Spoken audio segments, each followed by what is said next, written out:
présente, je vais introduire Pierre-Olivier Hay. Bonjour à tous. Notre icebreaker de l'après-midi l'année dernière, c'était un témoignage d'Anaël Durand, journaliste au Décodeur du Monde. Témoignage sur l'utilisation de nos données avec ses satisfactions, mais aussi ses douleurs, et c'était notre commande. Donc cette année, on a découvert la société Iceberg Data Lab à la journée de la donnée de l'ADEME. Alors, Laurent Maurice, si tu m'écoutes, bonjour. À la journée de la donnée de l'ADEME, on a trouvé leur témoignage très très bon. C'est un point de vue qui n'est pas celui qu'on a eu ce matin. Ce matin, on avait des points de vue d'utilisateurs et de personnes qui mettaient en œuvre nos politiques publiques directement. Vous êtes une fintech. Tout à fait. Voilà. Et vous avez aussi vos satisfactions, mais aussi, surtout, vos douleurs vis-à-vis des données de la transition écologique pour pouvoir être intelligent et pouvoir participer intelligemment à la vie des institutions financières, hein, en ce qui concerne les ESG. Donc je ne vais pas prendre plus de temps parce qu'une demi-heure, ça passe vite et que c'est à toi de parler. Merci beaucoup d'être venu. Merci beaucoup de me recevoir.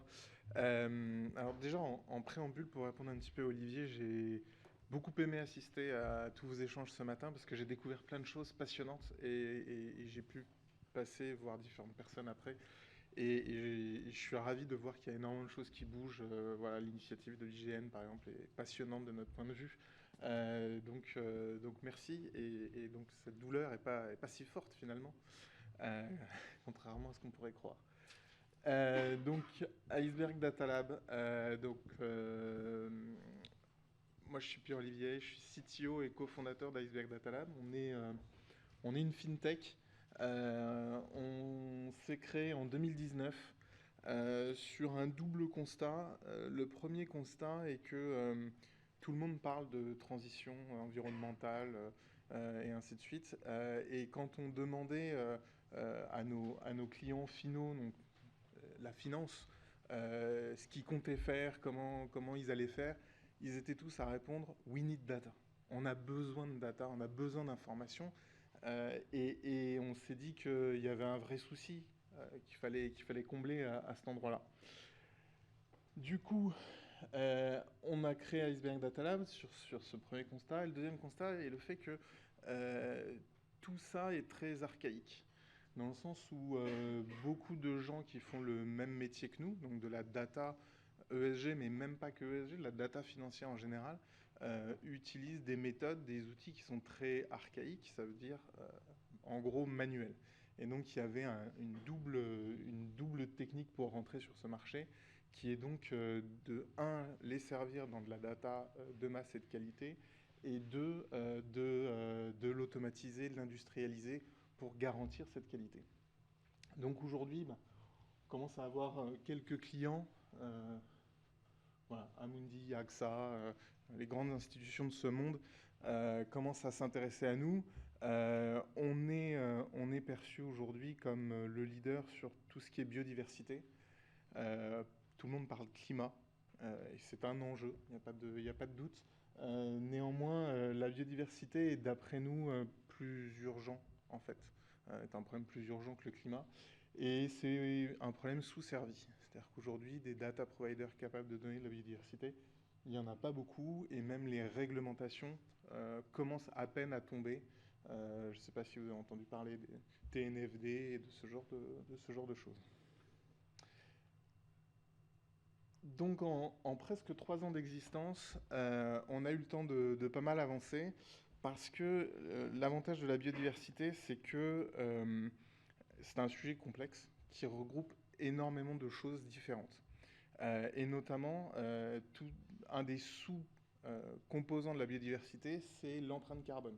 En fait, l'empreinte carbone est une partie de la biodiversité, ce qui nous a permis de lancer le SB2A, donc, qui est en fait une mesure de l'alignement des sociétés sur la trajectoire de degrés.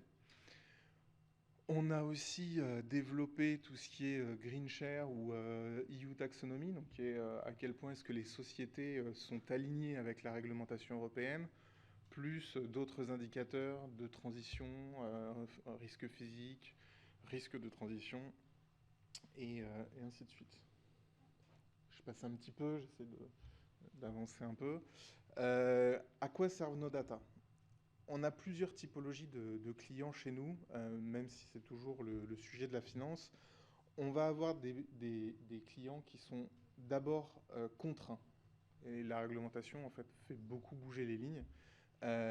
Et donc là, on va surtout les servir en reporting. Donc, comme je disais, TNFD, aussi la nomenclature européenne et ainsi de suite. Ensuite, on va avoir certains clients qui vont faire ce qu'on appelle chez nous du stewardship, ça veut dire de l'engagement. Je ne sais pas si vous avez eu vent de ce qui s'est passé à la dernière AG de Total, où certains actionnaires ont exigé que Total s'engage et ainsi de suite. Bah, c'est un petit peu l'idée, c'est que les grandes institutions financières vont aller demander aux sociétés de répondre à des exigences environnementales, et donc on va aller les aider à nourrir ces décisions-là par de la data. On fait bien sûr aussi ce qu'on appelle de la stratégie d'investissement. Alors, ce n'est pas nous qui faisons la stratégie, ce sont nos clients qui la faisons. Nous ne faisons que donner de la data. Chacun ses rôles. Et donc pour ça, on va les aider à analyser leur portefeuille d'investissement et à calculer les impacts environnementaux de leur portefeuille. On a aussi créé des index avec Euronext par exemple, avec cette idée de pouvoir un petit peu, je ne sais pas si vous avez entendu parler de ce slogan, mais il y a beaucoup de choses qui se font sur l'épargne des particuliers de ce côté-là. C'est-à-dire, on va essayer d'aider les particuliers à épargner dans des fonds verts ou des choses comme ça. En fait, en dessous de ces fonds sont les index qui essayent de répliquer les différents mouvements des sociétés. Et donc, c'est les datas comme les nôtres qui aident à, à mettre ces fonds dans la bonne direction de la transition environnementale. Voilà globalement à quoi servent nos datas. Je vais entrer un tout petit peu dans le dur du sujet pour vous expliquer ce qu'on fait avec nos datas, ce qui va me permettre de rentrer ensuite dans le sujet de l'enjeu de la data plus généralement. Donc ça, c'est la slide qu'on montre à nos clients sur comment est-ce qu'on crée nos datas. Alors c'est un petit peu compliqué, mais je vais vous expliquer. En fait, le cœur du réacteur chez Iceberg, c'est la modélisation des flux de produits et de services. On va faire très simple. Vous imaginez une société qui fait des chips, donc qui vend des tonnes de paquets de chips. Nous, on va modéliser le fait que si une société fait des chips pour 1 million d'euros de chiffre d'affaires, par exemple, elle va avoir vendu 10 000 tonnes de paquets de chips. Pour pouvoir produire ces 10 000 tonnes de paquets de chips, il a fallu des pommes de terre. Et donc on va modéliser les peut-être 15 000 tonnes de pommes de terre, plus l'aluminium pour le packaging, plus. Et donc on revient au flux physique de ce que fait réellement l'entreprise. Une fois qu'on a dit ça, je ne dirais pas qu'on a gagné, mais presque, on va dire 15 000 tonnes de pommes de terre, il faut des champs. Donc il y a une empreinte au sol nécessaire à l'exploitation des champs pour produire ces pommes de terre. Pareil, transporter des tonnes et des tonnes de chips, ça demande des camions, ça demande... voilà, donc on va pouvoir calculer ce qu'on appelle le scope 3, pour ceux qui connaissent un petit peu le sujet. Et donc voilà, le cœur d'un réacteur chez nous, c'est ça. Alors c'est bien, mais tout ça, ça demande de la data. C'est extrêmement chronophage en data. Pour vous donner un exemple, la base de données qui nous sert à faire les flux, elle fait 12 Tera. Voilà. C'est des flux sur 1200 secteurs d'activité, plus de 2000 commodités, 2000 produits et services différents. Tout ça de 2011 à 2022, bientôt 2023, sur 222 pays au monde. Oui, c'est un peu gros. Et donc ça, c'est la slide. Bon, elle est moins jolie, mais du coup, c'est la slide que je ne montre pas à nos clients, mais c'est comme ça, globalement, que nous créons la data. En fait, dans l'équipe data, on a identifié 3 typologies de data différentes qui vont demander des traitements particuliers. La data qu'on préfère, c'est la data structurée. Typiquement, c'est le genre de data qu'on va essayer d'aller chercher sur opendata.gouv, ce genre de choses. En tout cas, c'est ce qu'on attend. On s'attend à avoir de la data qui va être exploitable directement parce qu'elle est voilà, structurée, elle répond en fait à un standard.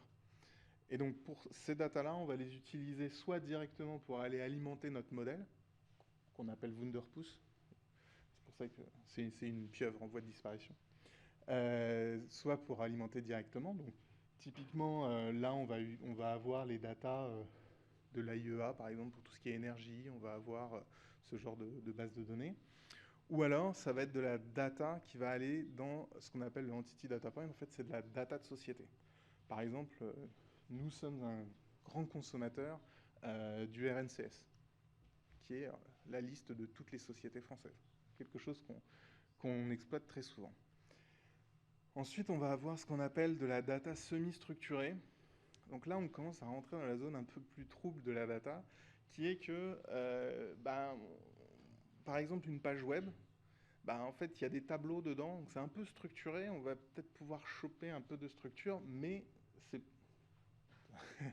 non, ça secoue la data cette année.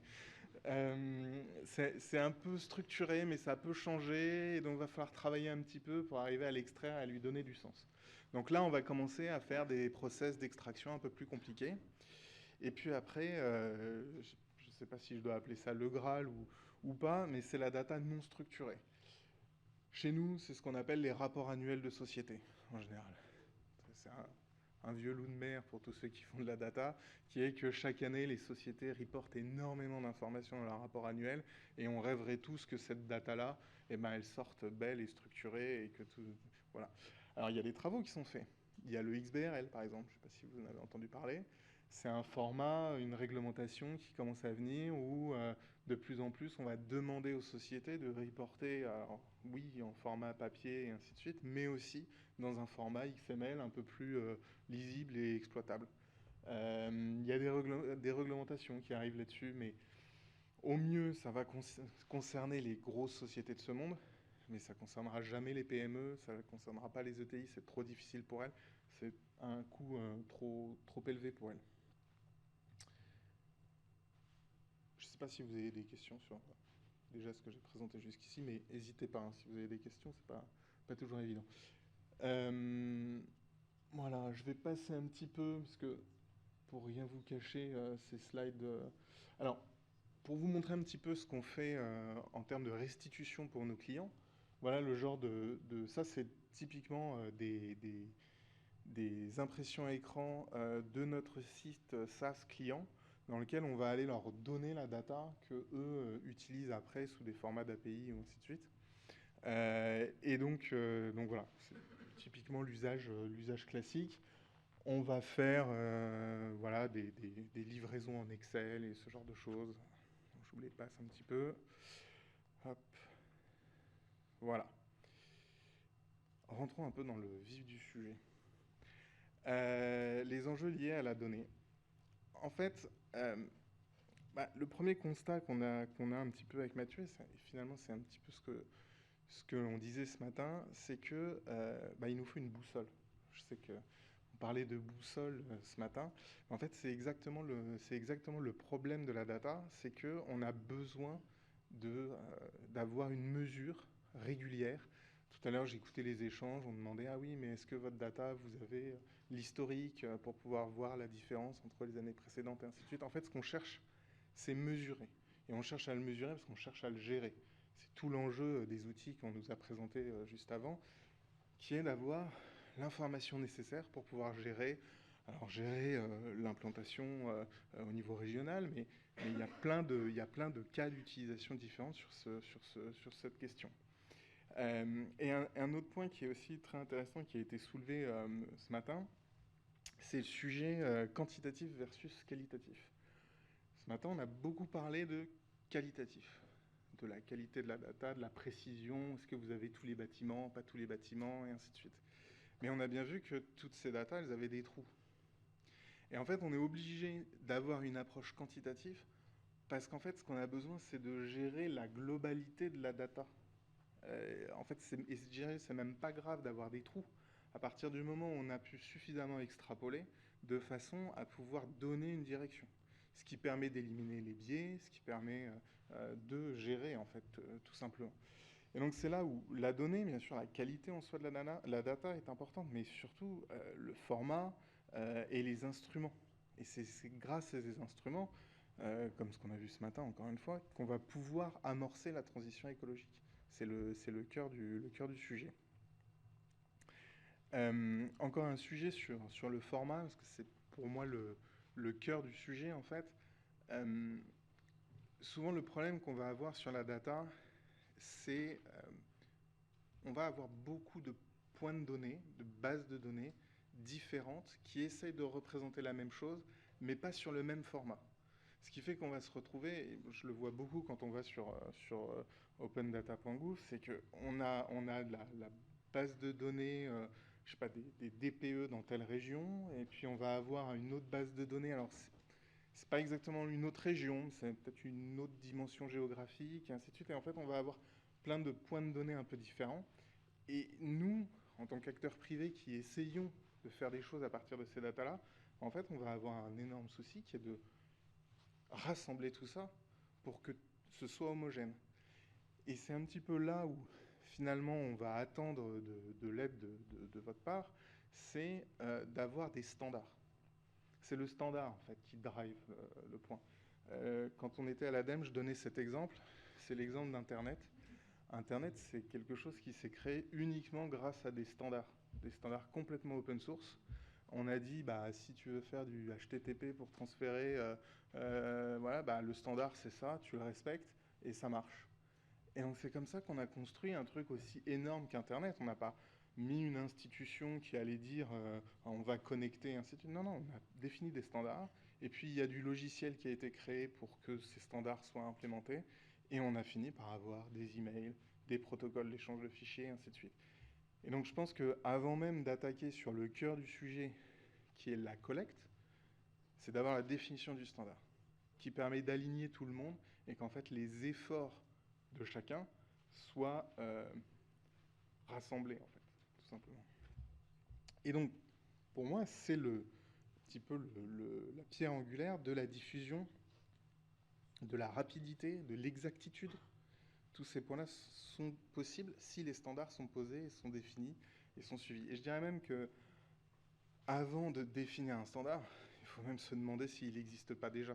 Parce que c'est possible que des gens, d'autres institutions dans le monde, peut-être même des sociétés, ont défini des standards qui peuvent être réutilisés et qui auront du sens et peut-être même qui vont mettre à disposition. C'est ce matin aussi, on parlait à un moment donné que ce qui était intéressant avec le fait du partage de la data, c'est que chacun fait son utilisation de la data. C'est le point du standard. C'est qu'on essaye de poser une data, pas pour un usage en particulier, mais pour que tout le monde puisse s'y retrouver. Et donc peut-être qu'un point de données qu'on n'aurait pas naturellement mis au point dans son optique de récolte, bah peut-être qu'en fait quelqu'un d'autre en aurait besoin. Et pour vous, c'est rien de le rajouter, parce que vous êtes déjà en train de le faire. Et donc le standard doit justement essayer de prendre les besoins d'un peu de tout le monde et de les rassembler pour que la collecte soit vraiment efficace. Derrière ça, il y a un enjeu qui se cache, encore une fois, c'est le contrôle en fait. C'est-à-dire que nous, on le voit un petit peu dans notre marché qui est en explosion. Celui qui contrôle la data, c'est celui qui finalement décide, tout simplement. Et donc, à partir du moment où des normes commencent à être installées, mais que ces normes ne sont pas des normes open source, en fait, c'est de la data qui est complètement privatisée. Et je vais y revenir un petit peu plus tard, mais le problème de la data privatisée, c'est que c'est un frein à l'innovation, en fait, tout simplement. Ça empêche des acteurs, des startups de se monter et d'être innovants sur tous ces sujets. Alors, un petit cas très précis de ce qu'on peut faire grâce à la data open source. Donc ça, c'est un outil qu'on a développé en interne qui est en fait l'impact des autoroutes sur la biodiversité. C'est un sujet qui est un petit peu complexe et qui demande beaucoup de data différentes.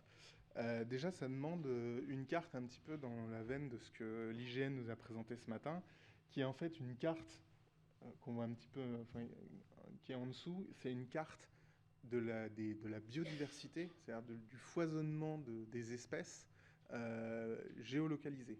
Donc nous, on utilise une carte qui a 300 mètres de précision, ce qui nous permet de prendre le tracé d'une autoroute et de dire à quel endroit est-ce que cette autoroute impacte le plus la biodiversité. Typiquement, c'est pas pareil de faire une autoroute qui contourne une ville, et donc là, plutôt en vert sur la carte, d'une autoroute qui va aller traverser une zone de biodiversité comme une forêt ou ainsi de suite. Et donc, c'est un cas intéressant. On a été capable de faire cette carte, parce que on a des bases de données et des cartes de recensement de la biodiversité, alors qui sont un peu vieilles, mais qui existent.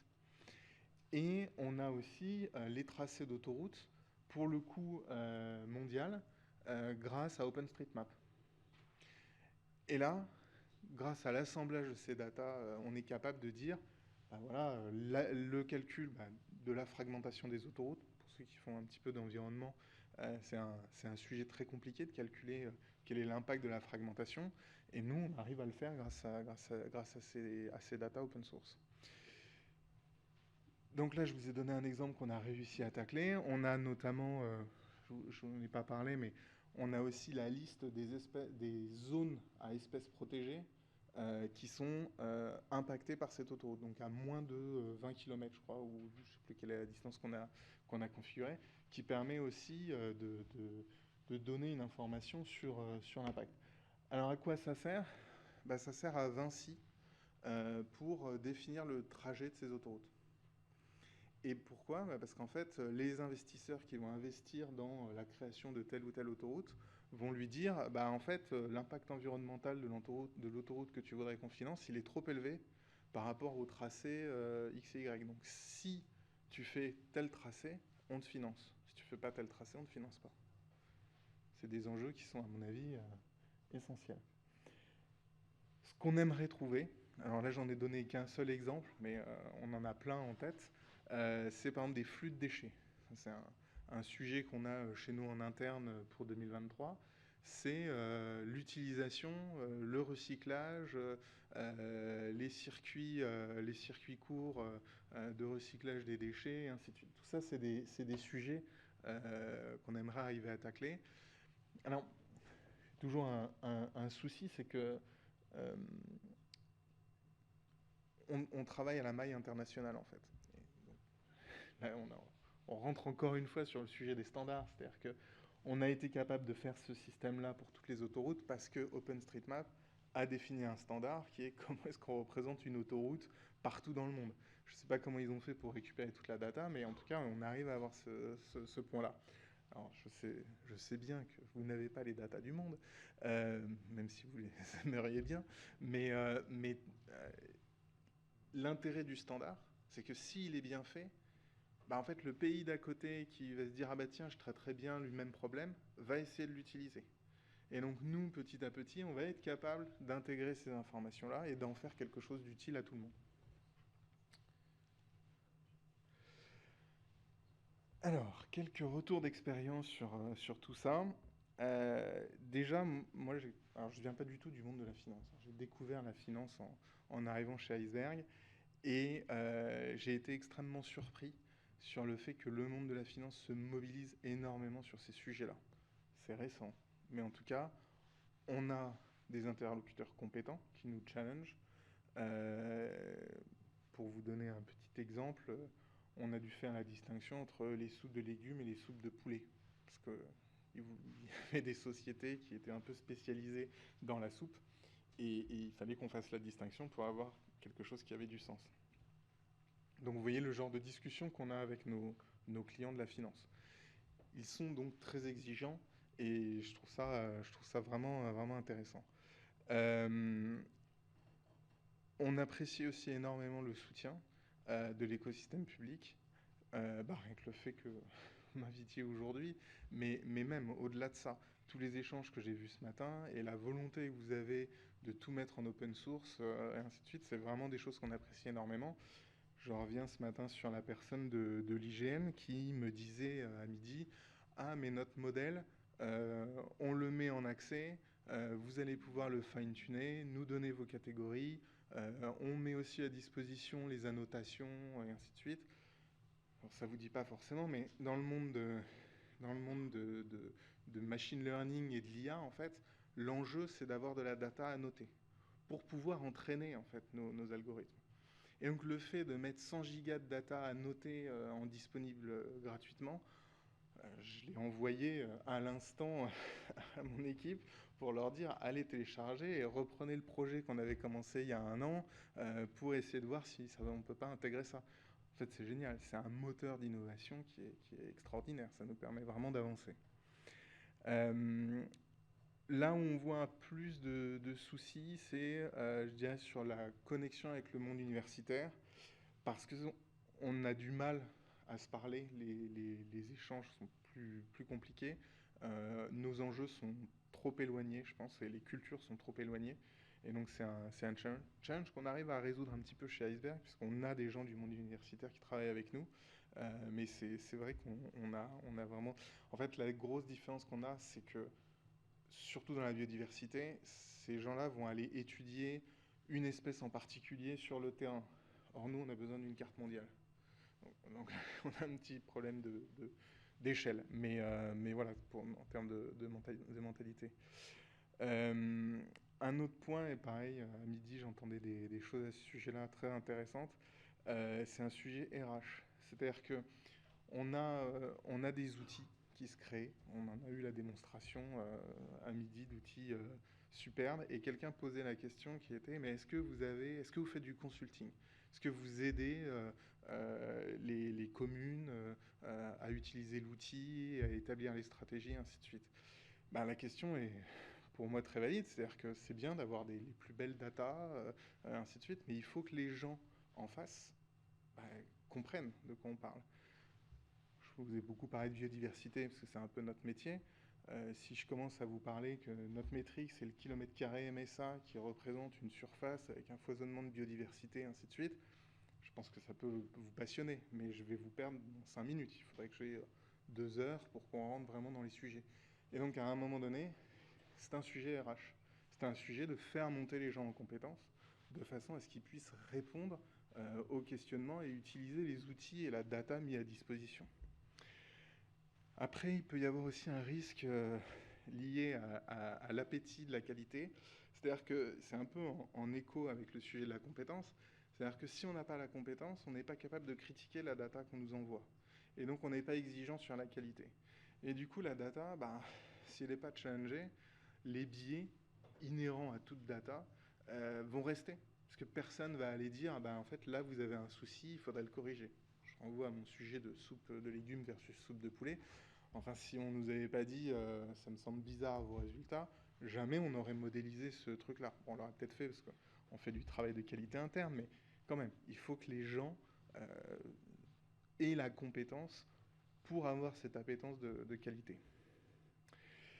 Et après, un autre sujet qui nous tient aussi beaucoup à cœur, c'est les problématiques de concurrence. J'en reparlerai encore un petit peu après.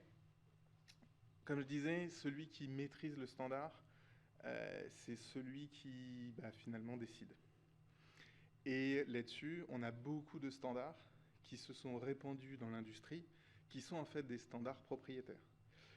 Et donc, on le voit encore très souvent, on a des datas qui sont mises en open source, mais sur des nomenclatures qui, elles, ne le sont pas. Ce qui fait que tout le monde peut l'utiliser, sauf que si tu as envie de faire de l'innovation, si tu as envie de monter une start-up pour essayer d'explorer un business et ainsi de suite, à un moment donné, on te casse ton business model parce qu'il faut payer un standard qui ne le devrait pas. L'exemple que j'ai en tête, c'est la nomenclature sectorielle. La nomenclature sectorielle, c'est comment est-ce qu'on fait des catégories de sociétés pour dire, toi, tu travailles dans telle ou telle industrie. Nous, on travaille avec la NAS, qui est un standard européen, parfait, open source, c'est pour ça qu'on l'a choisi. Mais dans l'industrie de la finance, les gens travaillent plutôt avec le RBX, le GEEX, et ainsi de suite. Et ça, c'est des standards qui sont des standards propriétaires.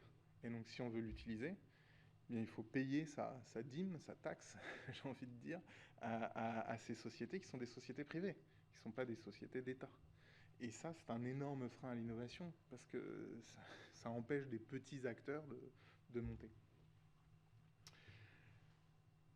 Quelques réflexions en guise de conclusion. D'abord, la technologie fait partie de la solution.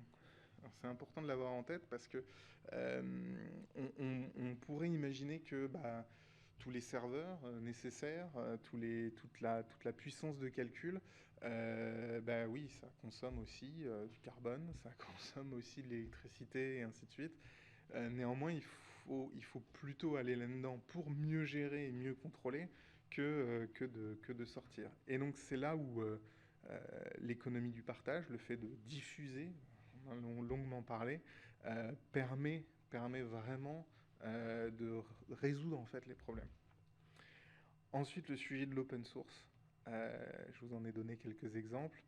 Il faut voir que tout ça permet d'abord l'innovation. En fait, on est face à la transition écologique, c'est un challenge pour l'humanité, j'ai envie de dire.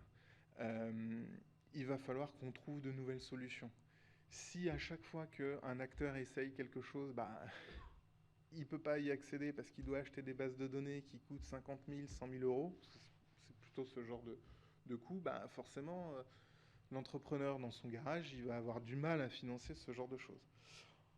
En plus, ça permet une meilleure mutualisation, donc la critique, et in fine l'atteinte d'un optimum. Enfin, les enjeux de souveraineté, j'en ai un petit peu parlé. L'exemple que je donnais sur la NAS et les geeks sont vraiment importants, mais même sur l'identification des sociétés, par exemple, on a des soucis avec des sociétés américaines qui trustent ces sujets-là et qui nous empêchent en fait d'avancer. J'ai entendu ce matin parler d'identification des bâtiments. C'est un projet magnifique. Foncez, c'est vraiment, vraiment essentiel en fait qu'on puisse identifier correctement les bâtiments pour y accrocher des DPE, pour y accrocher des politiques, je sais pas, moi j'ai pas d'idée tout de suite, mais je suis certain que des tas d'entrepreneurs vont avoir des idées magnifiques pour faire ça. Voilà, j'ai fait un petit peu le tour des enjeux de data pour Iceberg.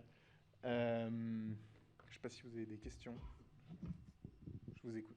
Alors merci. Merci beaucoup Pierre-Olivier. Donc c'était Iceberg, qui est notre icebreaker de l'après-midi. Je suis sûr que ça marche, mais bon. Voilà, donc on avait dit une conférence accès données, donc on a une conférence accès données. Alors est-ce que vous avez des questions glacées ou des questions fondues pour Iceberg?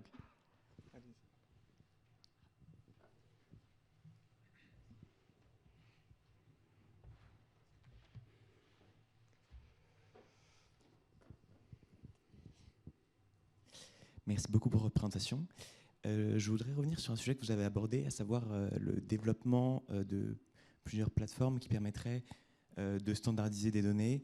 Je pense notamment à un projet européen qui essaie de mettre en place un point d'accès unique à la donnée, donc qui serait une réglementation pour que l'ensemble des données extra-financières des entreprises soient disponibles de façon standardisée, open source, gratuite.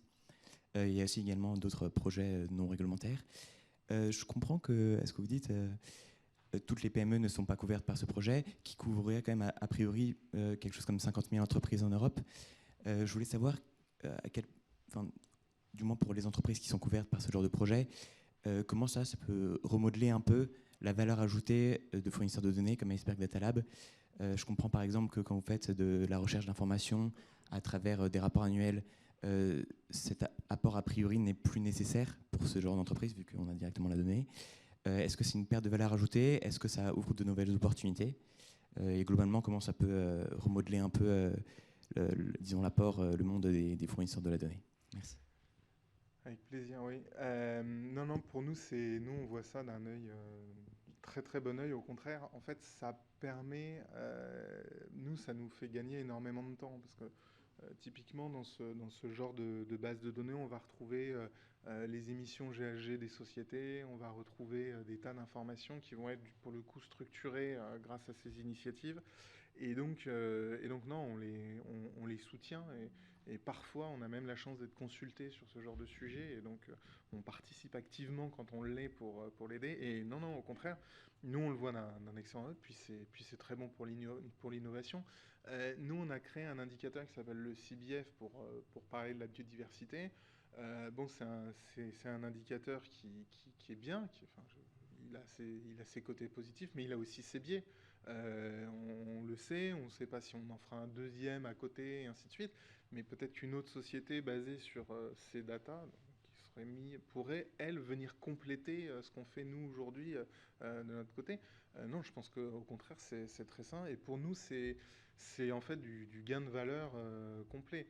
Le seul bémol que j'ai, c'est que souvent dans ces initiatives, on a certains acteurs qui se glissent là-dedans et qui vont dire ah bah on va vous aider, prenez notre nomenclature sectorielle. Voilà.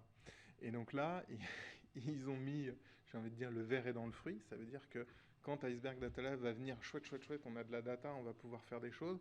Ah bah oui, mais excusez-moi, c'est 50 000 € pour utiliser la data. Ah, voilà, donc c'est là-dessus que j'aurais envie de pointer un petit peu l'attention. C'est faites des initiatives comme ça, au contraire, c'est ce qu'il faut. Mais voilà, restez tout en open source. Une autre question? Ouais, j'en ai une, s'il n'y en a pas d'autres. Bon. Tu as parlé d'OpenStreetMap, Ouais. donc, qui est un commun, avec un standard de fait qui est le standard choisi par OpenStreetMap, qui n'est pas un standard qui nous permet de faire n'importe quoi non plus avec les autoroutes, puisqu'il n'y a pas d'abscisse curviligne, il n'y a pas ce genre de choses. Ouais, il manque plein de choses. Il manque plein de choses, mais c'est un standard mondial. Et donc, voilà. La question, c'était sur votre participation en tant que start-up et puis les autres start-up à ces communs. Est-ce que vous les alimentez? Est-ce que vous en créez entre vous Alors, oui. Je dirais que la première réponse qu'on a là-dessus, c'est que déjà, on paye tous nos impôts en France. C'est-à-dire qu'on fait en sorte que tout chez nous est en France et à dessein. On participe à notre hauteur déjà comme ça. Je ne crois pas que beaucoup de grandes sociétés que j'ai eues en tête aujourd'hui en parlant de l'oligopole américain fassent de même. Ensuite, sur le fond du sujet, qui est ce que nous, on redonne de la data, on y travaille. Aujourd'hui, on est un peu petit pour vraiment avancer là-dessus. Mais typiquement, la discussion que j'ai eue à midi avec la personne de l'IGN qui me disait ah bah on peut fine-tuner, mais en échange vous nous donnez les datas à noter. Pour nous c'est un deal, il n'y a pas de question. Donc on va rentrer dans ce genre d'écosystème sans difficulté et au contraire parce qu'effectivement c'est du commun et on considère qu'il faut le partager. Alors tu n'as pas montré ta planche avec l'équipe de data scientists? Oui. Alors, mais elle est vieille, c'est pour ça que j'ai eu honte. D'accord, mais vous êtes quand même pas mal, enfin, ce que nous on considère comme pas mal de data scientists. Oui, alors aujourd'hui chez Iceberg Data Lab, on est 25 en tout. On a une équipe de dev d'à peu près 9 personnes. Et en data scientist pur, on est 4. D'accord. Voilà, pour donner un peu l'échelle. C'est déjà une bonne c'est déjà force de frappe, c'est un succès. Bon labo de recherche. Ah oui, complètement. Non, ça, il n'y a pas de doute. Est-ce qu'il y a une dernière question? Non? Eh ben bon, on n'a toujours pas le chat, Juline. Si, ça y est. Et y a-t-il une question sur le chat? Alors, bon, ben là, de toute façon, on va pas attendre. Il faut que, donc, si vous êtes sur LifeSize, il faut rafraîchir la page et vous aurez accès enfin au chat où on pourra prendre vos questions qui nous ont tant manqué ce matin. Voilà. Donc, une question dans la salle, une dernière question alors. Oui. Oui, j'avais une question. Vous parliez de données semi-structurées qui étaient bien structurées, mais sur des pages internet. Moi, ça m'a fait penser, maintenant, après coup, aux données sur les coûts les loyers des logements, sur les différents sites qui sont accessibles, mais qu'il faut souvent aller chercher plus ou moins à la main, qui sont difficiles d'accès. Vous, est-ce que vous avez développé une méthode justement pour y avoir accès plus facilement, de manière massive, ou est-ce que ce sont des données qui sont fournies finalement parce que vous travaillez, je ne sais pas moi, avec les professionnels du secteur, et c'est pour ça qu'ils vous donnent des accès plus faciles. En fait, pour être très franc, j'évite au maximum de travailler en fait moi-même dans ces sujets-là, parce qu'en fait c'est extrêmement chronophage. C'est-à-dire qu'aller adapter, parce que ça va changer, les formats vont changer, et aller créer les outils qui vont aller crawler, et ainsi de suite, ça prend énormément de temps.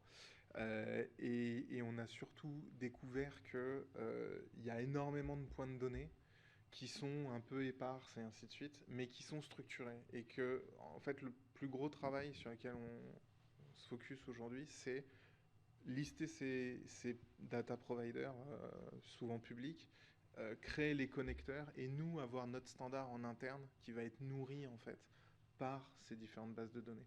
Je parlais du RNCS, par exemple, tout à l'heure. Bah voilà, on va essayer d'aller creuser dans plein d'autres repositories dans le monde pour aller chercher ces datas-là. Et donc, l'effort nécessaire, en fait, à un moment donné, on le fera, mais aujourd'hui, c'est pas rentable, en fait. On a suffisamment à faire avec tout ce qui est open data. Le seul problème, c'est que tout est explosé dans tous les coins, quoi. Juline, sur Life Size? Non? D'accord. Bah écoute, moi je sais qu'on a eu des discussions qui étaient plutôt très techniques, très hard sur la donnée, et je t'avais demandé d'être accessible et tu l'as été. Ça va. Alors un énorme merci Avec plaisir. pour ta participation. Merci beaucoup. Bonne journée.